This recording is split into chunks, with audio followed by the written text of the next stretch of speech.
नाशिक जिल्हा शासकीय रुग्णालयातील सफाई कर्मचाऱ्याने एका मृतदेहावरील मंगळसूत्र चोरल्याची संतापजनक प्रकार बुधवारी सकाळी उघडकीस आला। मृताच्या नातलगांनी कर्मचाऱ्यांची अंगझडती घेतल्याने त्याच्याकडे चोरीचे दागिने मिळून आले। या घटनेची जिल्हा रुग्णालय वर्तुळात उलटसुलट चर्चा होती। इंदिरानगर येथील एका दाम्पत्याने राहत्या घरात गळफास घेतल्याचे बुधवारी आढळून आले।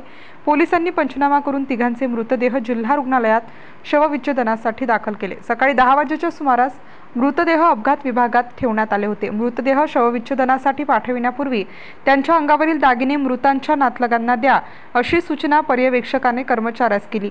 त्यानुसार कर्मचाऱ्याने मृत महिलेची मान वर उचलली तेव्हा गळ्यातील पोत तुटलेली दिसली।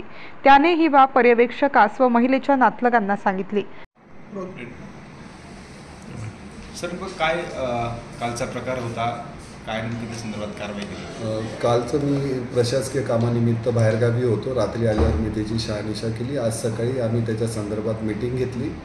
संबंधित जो माणूस आहे त्याच्यावर चौकशी अंती जो योग्य निर्णय घ्यायचा तर डेफिनेटली कारवाई करण्यात येईल। त्या कर्मचाऱ्याच्या खिशामध्ये सर ते दागिने आहेत, ते नातेवाईकांना आढळून आले। हो, गंभीर प्रकार आहे आणि जी आहे ती बॉडी होती एक महिलेची, किळसवाना प्रकार आहे। जिल्हा प्रशासन आरोग्य प्रशासन काय कारवाई करत आहे, काय आव्हान करत आहे? संबंधित सिस्टर इंचार्ज यांनी आम्हाला रिपोर्ट केलेला आहे। संबंधित तुम्ही त्याच्या खिशातनं ती चेन सापडलेली आहे।